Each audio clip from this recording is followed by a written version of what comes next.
Nama, everybody. Namaste here.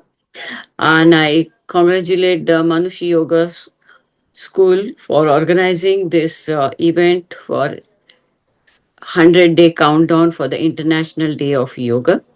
And in the yoga fraternity, everybody looks up for this event because it builds the momentum, and all of us are looking forward to celebrating yoga, which is our India's gift to the world. So, welcome all of you for the discussion today on Panchaklesha. Panchaklesha are the five klesha. This concept has been mentioned in the Patanjali's Yoga Sutra in the second chapter. Klesha are the afflictions or the uh, afflictions of the mind which cause pain, discomfort, and they are the triggers. And all of us do have pain, and if we wanted to describe the pains, the sufferings that one goes through, the list will be really a very long one. But in the yoga context, Patanjali has made it very simple by categorizing it into just five heads. And since it is numbered and made into just five categories, it becomes for every person to understand each of this, what Patanjali has given us as a coded form, and then we are able to address our pains and sufferings in life. So, these kleshas are five: avidya, asmita, raga, dvesha, and abhinivesha. These are the five klesha. And why are these being described is because in the path of yoga, the kleshas are the obstruction, and because of which one cannot progress ahead. In our day to day life, also, a person is unable to put his best foot forward purely because the kleshas are sapping his energy. So the first klesha is avidya or ignorance. Ignorance is not having sufficient knowledge, or having knowledge which is not competent enough, or having a misrepresentation of knowledge, which everybody is uh, confronting in some way or the other. And it is ignorance. So it is one's impression that I know, but what I know is not the real thing that I know. What I know is my perspective, what I know. So this often we have heard this story that this the grass is greener on the other side, right? Because everybody thinks that what I am going through is a painful life, and on the other side it is green. Why do you see that it is greener on the other side? Because it is your perspective that it is better other at the other place but not in my place, and the person who is on the other side also looks at your side as a green side, and for him also the grass is greener on our side. Because so what it means is our vision, our way of looking at things is limited.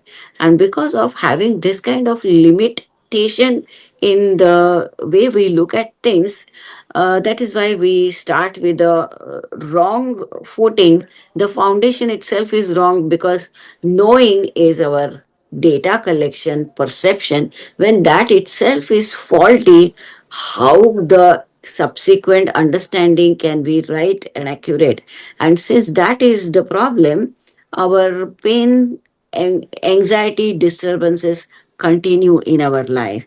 So that is why the starting point will be having correct understanding of the situation, which is many times misunderstood. The next klesha or difficulty on the path is asmita or the ego identity crisis. So, ego is always telling me that what I have experienced is the right experience, is the valid experience. So, it is a I-ness. So, ego means giving any experience and identification that it belongs to me. But who is me? The original starting point is there is a lack of understanding of the nature of me itself. We don't know what we are, and we what we think I am is my asmita, the uh, identification. And when I am looking at the world in my own identified perspective, with what I see is the world, then automatically my vision gets limited, and that's why we often have ego problems. There is Next is the minute I define my ego boundary, that is what I am. Once my I is defined, the I will have likes and I will have dislikes, and that's where the next two klesha come as a raga and dvesha. Raga is where my attachments are, and dvesha is where my aversions are. So that is avidya, asmita, raga, dvesha, and then there is abhinivesha. Abhinivesha is a fear of death, or the other way is clinging on to life. As long as one wants to cling on to life, as long as one is scared of death, our all ideas, our all decisions will be based on this. And that's what the Panchaklesha are: avidya, asmita, raga, dvesh, and abhinivesha. In our worldly life, we look at these klesha as let's take an example of a household life where we are interacting with our family members.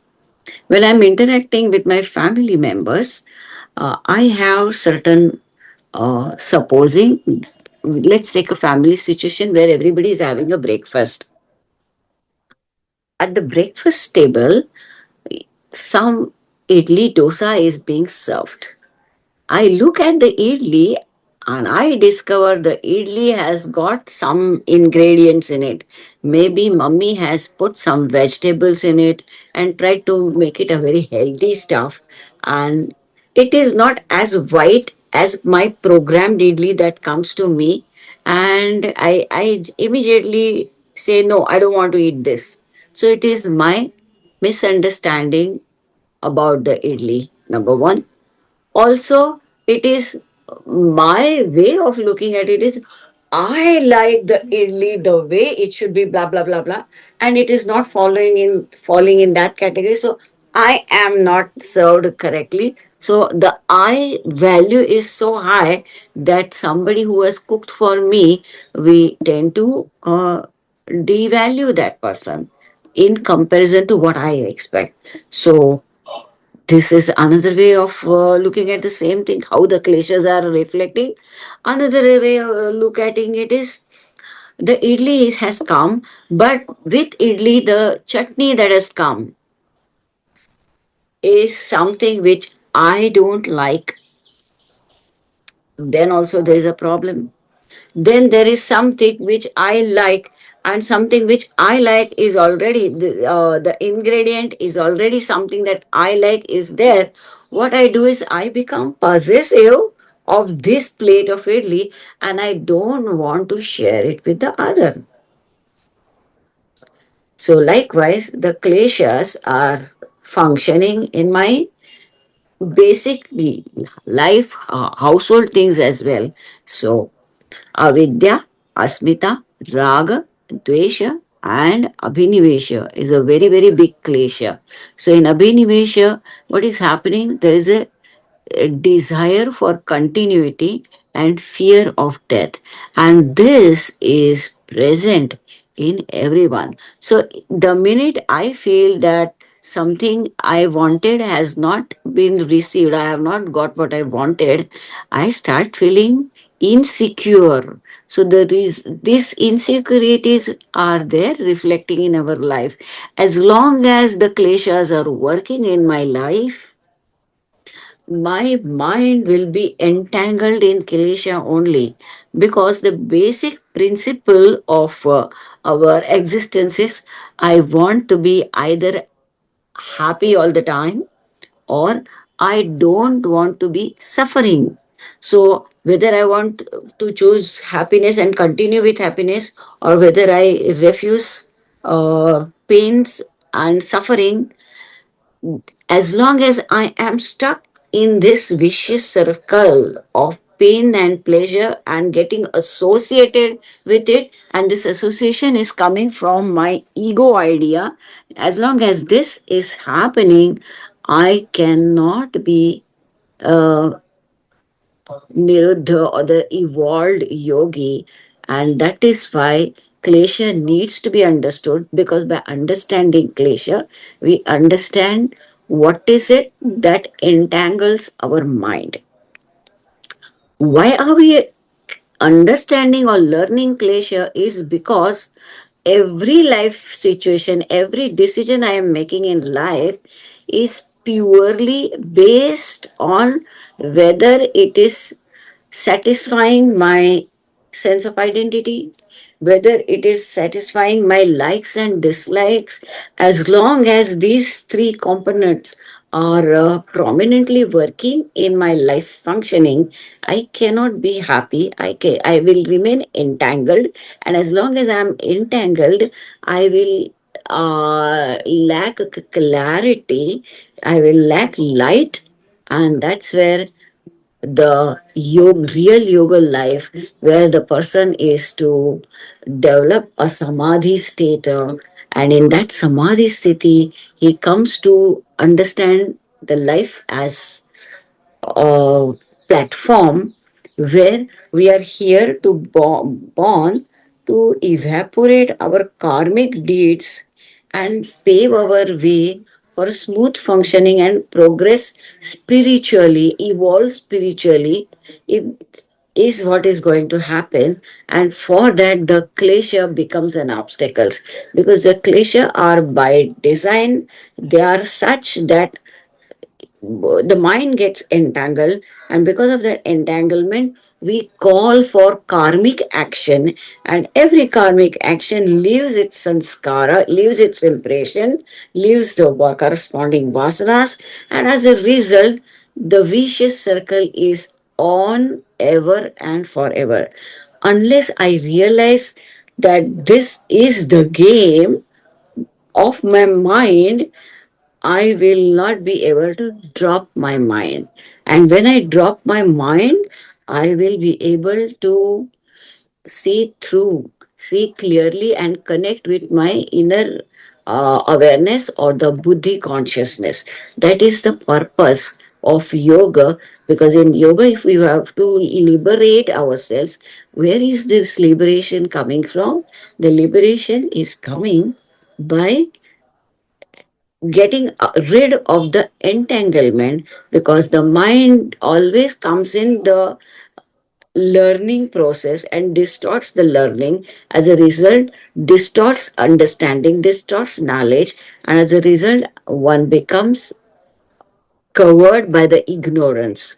And if we have to get out of this, know the klesha, know the game that the mind is playing on us. And once we understand this, we will be able to meditate accurately, properly, and may mark a progress in our life. So I conclude